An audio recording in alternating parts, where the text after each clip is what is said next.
عليكم، كيفكم صبايا؟ شو الأخبار؟ طمنوني عنكم، إن شاء الله تكونوا بألف خير يا رب. اشتقت لكم كتير ورجعت لكم بفيديو جديد. ويا صباح الخير ويا صباح النور. كيف أيامكم يا صبايا؟ كيف أيامكم بهالأيام الحلوة؟ أيام الشتاء أكيد الأغلب بيستنى هي الأيام على قد ما فيها بتحسوا هيك كنكنة في البيت، وعد ما بتحسوا فيها دفى.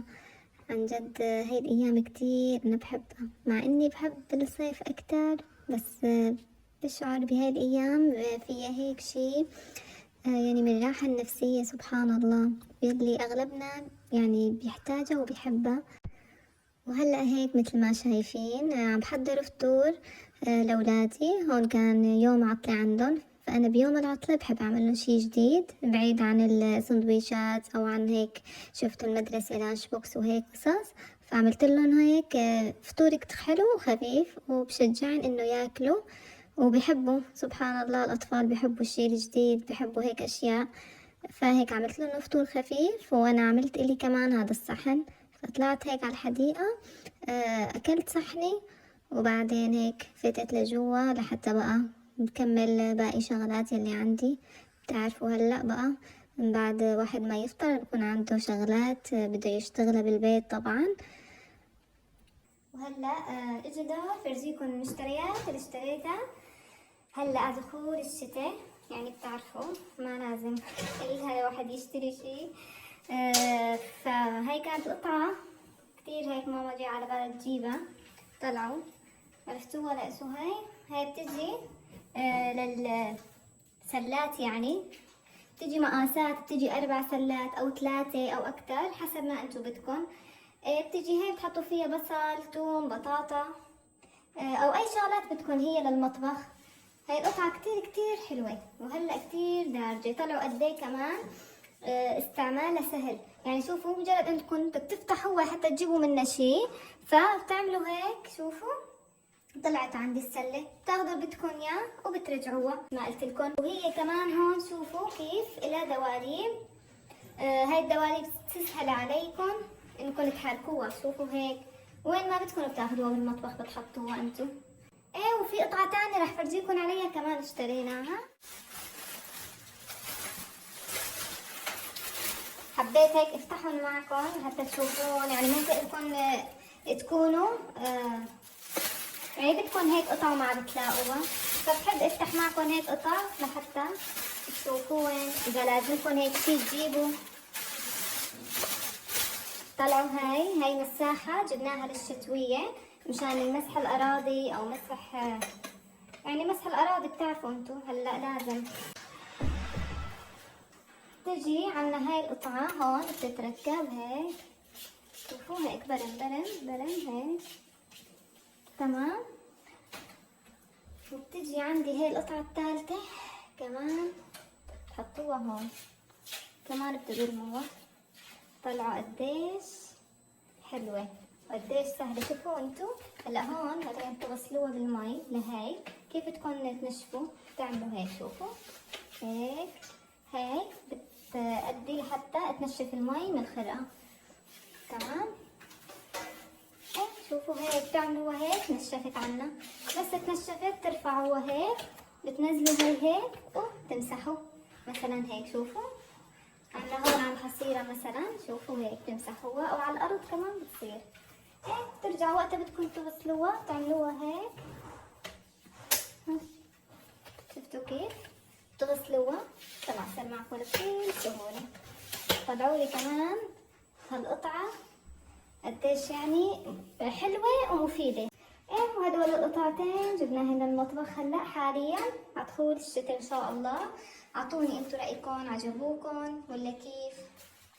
اذا بتحبوا تستفسروا عن اي شيء ابعتولي بالتعليق. لا جبتها هيك على المطبخ لحتى امسحها، لحتى بقى احط فيها كمان الاشياء اللي لازم احطها. يعني لازم واحد يمسحها من غبرة إلا تكون متغبرة عند المحل يعني عند السهلة.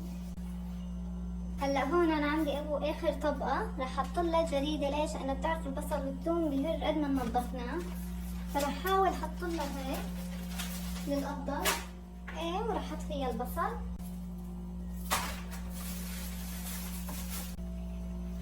هلا هاي العلبة راح تكفيني للبصل والثوم سوا، وهي عن جد بتساع منيح منيح، حسيتها كثير بتساع.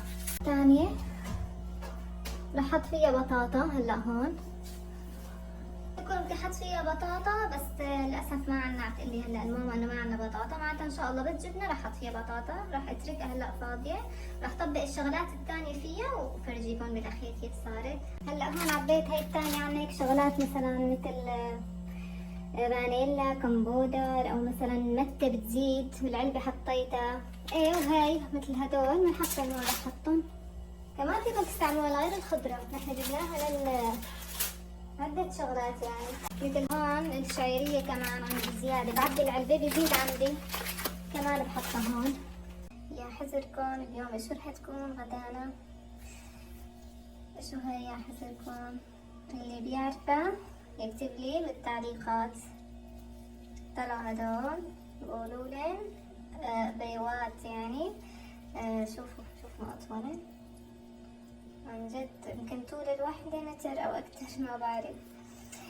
فاليوم غدانا راح يكون بيوات. هدول هلا هيك بابا جاب لنا اياهن، بدنا نغسلن طبعا وغسيل كتير منيح. وراح بعد ما اغسلن راح انقعن، هلا بتشوفوا كيف. وبعدين راح نبلش بالحشوة، راح نحشيهم طبعا. هدول بنحشو رز ولحمة، وهلا بتشوفوا الطريقة معي. ويلا هلا راح نروح نغسلن سوا.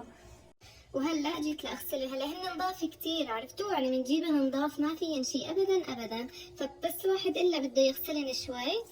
هلا انا راح اغسلن هيك مثل ما قلت لكم، لاني هن كتير نضاف. راح اجيب هلا هون، طالما منضفين عن جد ما شاء الله. رح ناخذن عند وحده هي بتنضفن، بنجيبن من عند اللحام ايه وبتنضفن يعني، ونجيبن جاهزات خالصات. طلعوا ان شاء الله منضفن يعني، ترى ما طلع منهم شيء ابدا.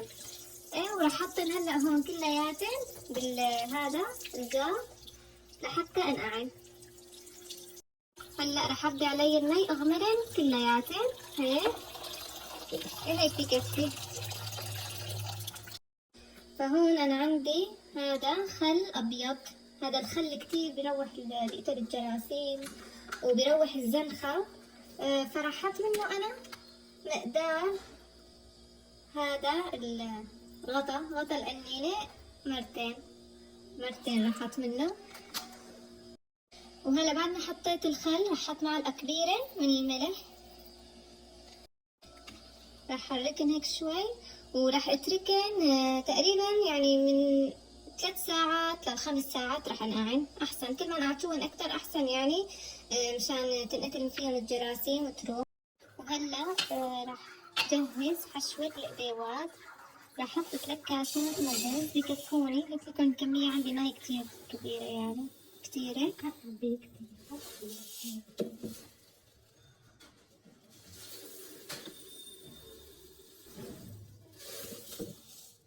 فهلا راح اغسلن لحتى بقى بلش فيها.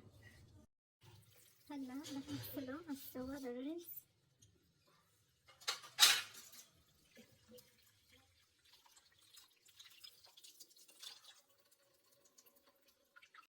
هلا عندي هاي اللحمة راح احطها. وهلا راح احط ملح تقريبا معلقة كبيرة. طبعا راح احط لها فلفل اسود معلقة صغيرة بتكفيها. هلا راح اخلطها كلها مع بعضها. راح شيل قسم منها وحط له هذا الحمص. انا بحبه كتير مع الحمص. راح احط نص حمص ونص بلح من التبلة. هلا شلت نص الكمية اللي عملتها، وراح احط مثل ما قلت لكم حمص. انا بحبها بس الولاد ما بيحبوها، فما راح احط الكمية كلها حمص. هي بدها بس هيك كمية شوي يعني ما كتير. جربوها مع الحمص وشوفوا اعطوني رأيكم كيف رح تعجبكم. عن جد كتير طيبة بتطلع. وهلا راح احشيهم بعد ما نقعتن وطالعتن. راح احشيهم. هلا هاي طلعوا فتمة هون كبير يعني، فبتنحشى معي بسهولة بدون انه ما احطلها. مثلا فيكم تحطوا راس قنينة تقطعوه هيك وتحطوه وتعبوه، بصير طريقة كتير سهلة. بس انا هون عندي مثل ما قلت لكم.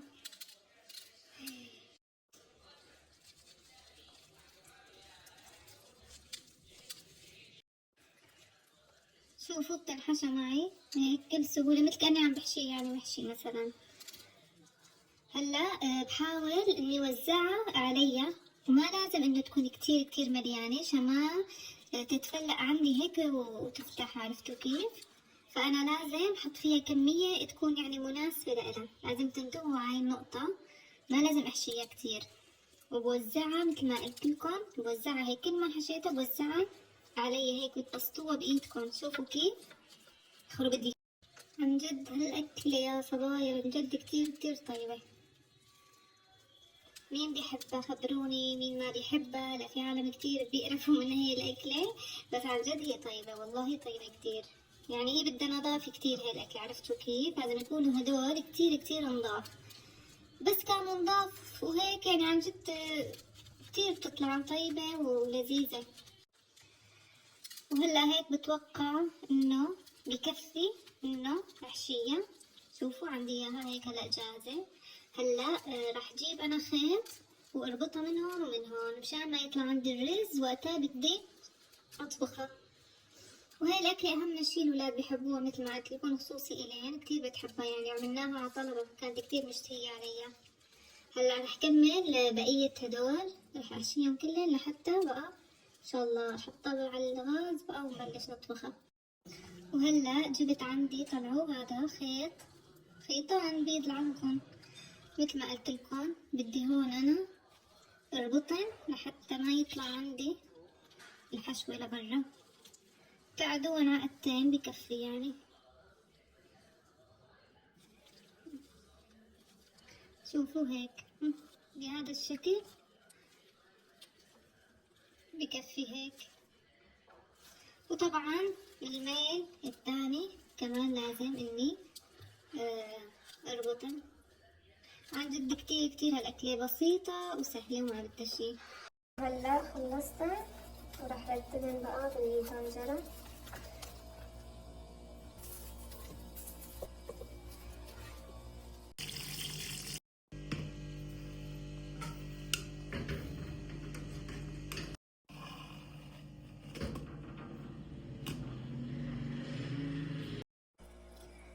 وهلا بلشوا يغلوا، ان شاء الله شغلة ساعة ونص بيكونوا استووا. هلا استوى عندي، طلعوا عن جد الشكل بجنن.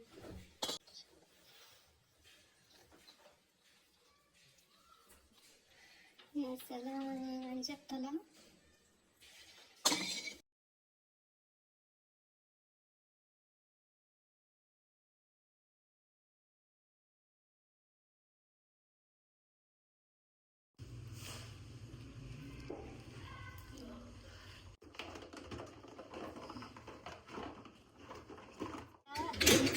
الغاز طلعوا، مستحيل نعمل قهوة طبعا ما نكب.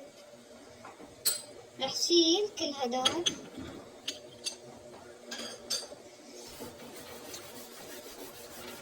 هلا حطيت انا ليفة وحطيت لها سائل جلي وبليفه عن جد، وبعدين بمسحه بيطلع بيلي معلنا. وهيك بعد ما ليفته كله وشلت هدول غسلته، ايه فهلا رح امسحه.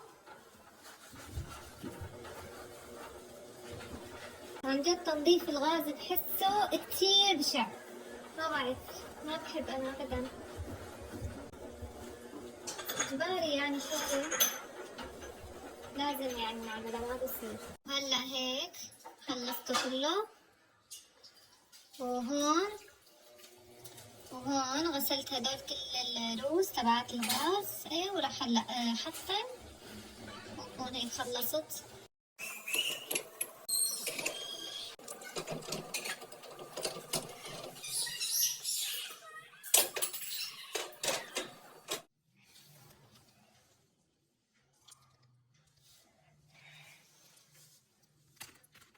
شو عم تكتب يا خالد؟ لطيفة. شو هذا الحرف؟ حاء. اليوم هيك كانت وظيفة خالد هي حرف الحاء.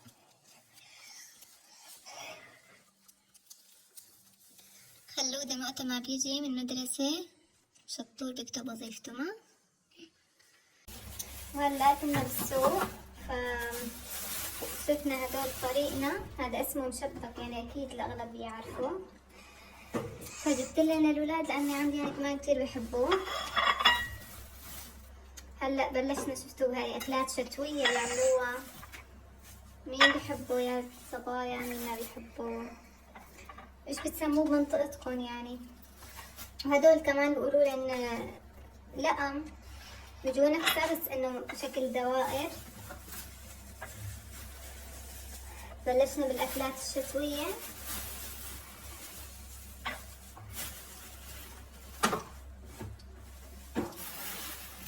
وهيك شوفوا، تفضلوا. اشتهيتكم فيه كمان، هو طيب كمان، اللي بيحب الحلو كتير رح يحبه. طلع عن جد عم يقرش قرش. خلودة ما بقى، خلودة ما بيستنى يا جماعة، هو شافه بالسوق كتير بيحبه، صار ينق من وقت جينا لهلا لحتى بقى راح حطلنا بقى ياكلوا كمان. ماما أنا بحبه أكتر منه. يلا تعالوا كلوا، يلا خلودة تعال، خلودة خلص تعال يلا.